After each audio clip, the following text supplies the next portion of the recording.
So it's great to come to you once again this week for a little time for spiritual reflection and recentering and focusing on our relationship with God a bit. Hope the week has gone well and that you're coming to a place of peace and contentment. Today we're going to hear from a fella by the name of Jean-Pierre De Cassad. Jean-Pierre De Cassad actually lived from 1675 to 1751. He was a French spiritual director. So as a French spiritual director, he wrote a lot of letters and put a lot of his thoughts down on paper, but he didn't specifically write this book. This was a collection of all of his stuff that it took a while to gather and put together, and it formed into this book called The Joy of Full Surrender. Full Surrender. One of the things that I really like about Jean-Pierre is that he's very much in line with a lot of the other classic spiritual writers. You know, I'm talking about references to Meister Eckhart that I use quite often, The Cloud of Unknowing, Teresa of Avila, John of the Cross, St. Francis of Assisi, all of those greats that are the part of our tradition. You know, and he's in line with that. And always goes back to the other thing that I emphasize mostly is that God works through us with those three powerful virtues of faith, hope, and love. And Jean-Pierre uses those as focal points in his writings and in his relationship with God as well. This joy of full surrender really focuses us on something that we get confused about, and it's called God's will.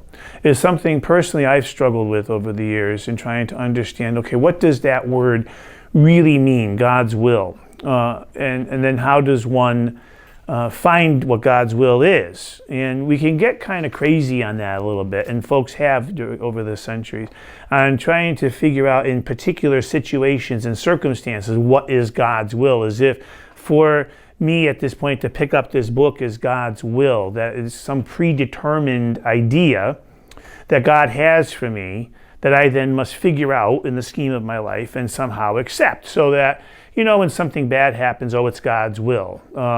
When something good happens, oh, it's God's will. And so we can throw that phrase around, and we do so flippantly sometimes that we forget what exactly it means and what God's will is all about. So Jean-Pierre kind of gets to that and sees God's will as the basis for spirituality, for my relationship with God ultimately is to do God's will. Well, before we go any further with that, I think it's best to understand a little bit more about where he sees God's will and what he understands that to be. And so I'd like to just read a little excerpt from his work today that can give us an idea of what this will is all about. The will of God, listen carefully, the will of God is the salvation, health, and life of both body and soul, no matter what may be its ways of reaching us. The will of God is the salvation, health, and life of both body and soul, no matter what may be its way of reaching us. Now that last part is important. We'll get back to that in a little bit. We must not then scrutinize too closely the suitability of things to the mind or the body to form a judgment of their value, because this is of little importance.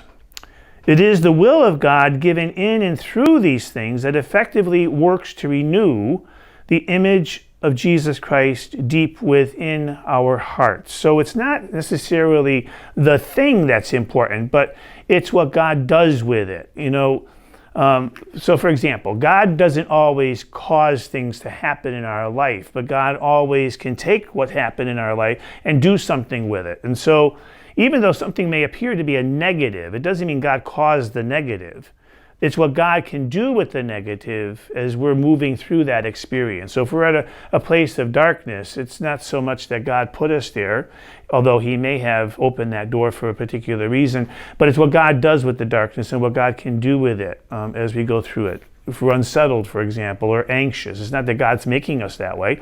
It's what God can then do through that experience for us. And it works to bring about the image of Jesus Christ deep within our hearts. This is the will of God. Given in and through these things, it effectively works to renew the image of Jesus Christ deep within our hearts. We must not attempt to make God's will conform to a law or set limits on it, for it is all-powerful. Whatever ideas the mind may form, whatever feelings the body may experience, even if the mind is tormented with distractions and trouble, or the body with sickness and pain, nevertheless, God's will is always the life of the body and the soul at every moment. In fact, both body and soul, whatever their condition may be, are sustained by God's will alone. Without it, bread may be poison. With it, poison can be a healthful remedy. Without it, books can only darken the mind. With it, darkness is turned to light. God's will is everything that is good and true in all things. In all things, that will unites us to God, and God, infinite in all of his perfections, leaves nothing to be desired by the soul that possesses him. So God's will is everything that is good and true in all things. So here we go. We've been through this challenging time. We're continuing to go through a challenging time. And so in there we ask the question, what is God's will in the midst of all of this? Well, at the end of the day, it all is, because our life is our life, and sometimes we tend to parcel it out and we say, okay, these things over here, that's God's will. These things over here aren't God's will. And so living this segregated life, we tend to look for God over here. And we're not really finding him because God is in the whole business. And so as we're going through the challenge or we're going through the difficult times, God's will is what's good and true. So even in the midst of the disaster, say, there is still goodness and truth to be found somewhere in there. Okay? See, again, faith, hope, and love don't go away. They're permanent. We just have to find them.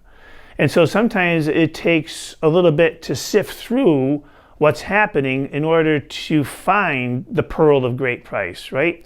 It's important to see the little mustard seed before it's planted. And often we don't. And so we miss God's presence. Now, he says of God's presence something that I think can help us a bit. He says some things can keep us from totally surrendering to God's will.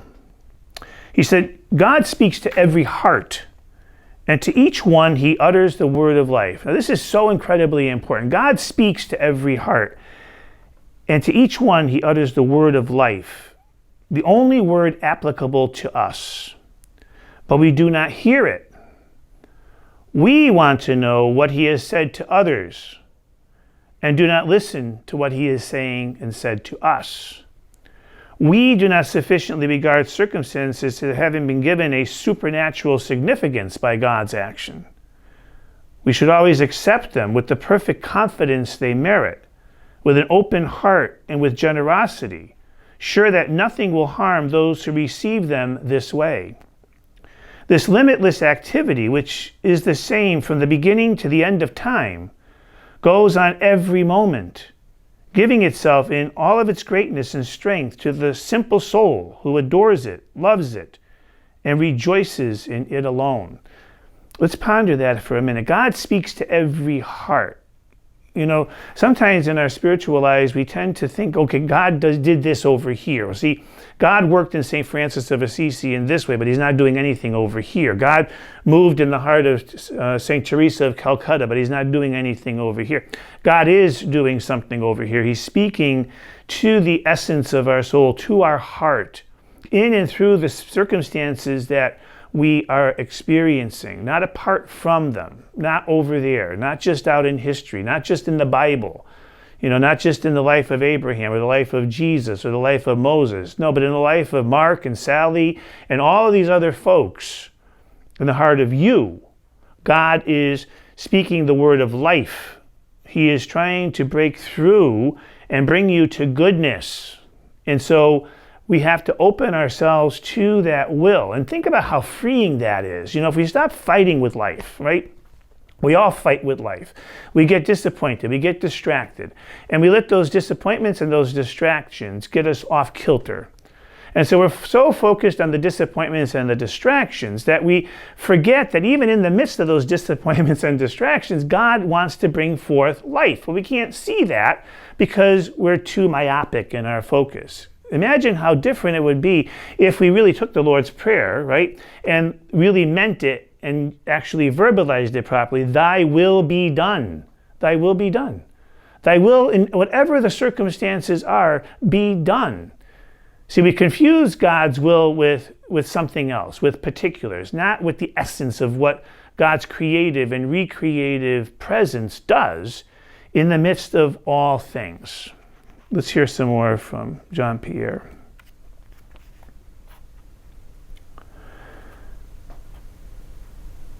He talks about this passive aspect of faithfulness, this submission, right? Is easier still since it consists only of accepting what most frequently cannot be avoided, and in bearing with love, consolation, and sweetness what we too often endure with weariness and irritation. See the difference? You see, we look at life sometimes when it's not going our way or when things are getting challenging and we get weary and irritated. I know I do. And so this weariness and this irritation can distract us. It can take us off track. It can get the better of us. Whereas if we look at what's happening around us and try through our life of prayer and through submitting ourselves to God's will, to embrace it with love, consolation, and sweetness, what a difference it would bring in terms of how we find ourselves. It's so simple. It is so simple and so obvious that we miss it. To put ourselves at God's will. Thy will be done. It's a very simple prayer. We can say it morning, noon, night, and during the day, and feel more confident as people. We don't have to control everything anymore, right? If I really submit to God's will because I realize that God is powerful, all invasive, and all encompassing, and that God, no matter what's going to happen around me, is going to bring good and truth and beauty to me, the essence of his being deep within myself, and me, the product of his creative powers. If he's going to sustain me in that, and I truly believe that, wow, that frees me up. Now, life is simple. I don't have to control and manipulate, and I can find greater peace if I just submit to God's will. It's going to be fine. It's going to be fine. Once more then, here is the whole sum of holiness, he tells us. Here is the grain of mustard seed, that is the smallest of all seeds, which being so tiny is unrecognized and lost. It is the lost coin of the gospel, the treasure that we do not search for and do not find because we imagine it too far and beyond us. And I think sometimes we do this with holiness. It's too far. That's not for me. That's for somebody else. Where, hold the phone. It is for us. It is for you. It's for me. It's for everybody. Do not ask how it may be found. It is no secret. The treasure is offered to us at every moment, he tells us, in every place. Not just on our knees in prayer, not just in the church, every moment, every place. Our fellow creatures, friends, and enemies pour it out liberally for us, and it flows like a fountain through every part of our bodies and souls, even to the very center of our hearts. If we open our mouths wide, they will be filled. God's actions floods the whole universe. It pervades every creature. Wherever they are, there it is. Psalm 139 talks about that. Even the sands of the seas, no matter where I go, I can't escape from God's presence. Wherever they are, there it is. It goes before them, it goes with them, and it follows them. All we have to do is allow ourselves, and here's the challenge, to be carried forward on its waves. All we have to do is allow ourselves to be carried forward on its waves. Not pushed back, not lamenting over what we lost, not but to be carried forward on its waves. Would that it might please God that kings and their ministers, princes of the church and of the world, priests, soldiers, commoners, in one word, all human beings might know how easy it is for us to arrive at sublime holiness. All we have to do is fulfill the simple duties of a Christian and of our state of life, and bear with submission the crosses involved, and to accept with faith and love the work and suffering that, although we do not search for them, come endlessly to us through God's own providential designs. This is the spirit by which the patriarchs and prophets were moved and made holy before there were so many methods of distraction and so many directors of the spiritual life. Wow, it's a big challenge. But God speaks to you. We need to get this in our head. He says, come not to study the theory of God's grace. This is not a mental task. This is a task of the heart and soul. Not to study the theory of God's grace or to learn what he has done in the past and is still doing, but simply to open yourself to what it can do. You do not need to know what it has said to others or repeat words intended only for them, words that you have overheard. His grace will speak to you yourself what is best for you. But simply to be open yourself to what God's grace can do. Well, there's the challenge we have for this week.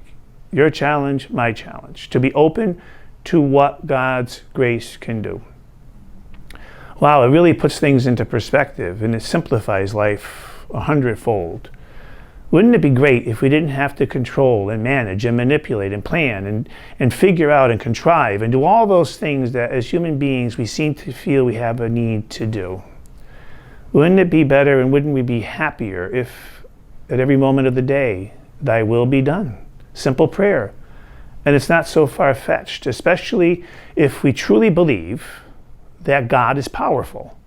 If we don't believe that, well, then this is all useless talk. But if we truly believe that God is powerful, then that's the goal that we need to achieve, is to realizing that that power is available in here, that God has a message for me, that God is working in me. He's working in you. Figure out what he's trying to say. Figure out where he is bringing you. You might have to let go of some fears and anxieties and worries, but who cares? If you really, really believe that God is all-powerful and his will is what is best for you, what do you got to lose? God bless you. This is worth picking up, The Joy of Full Surrender. It's one of those books that you have to kind of go back to and back to and back to, but all the good ones are that way because they always have new insights and new pearls of wisdom every time we pick up the page. God bless you. Talk to you soon.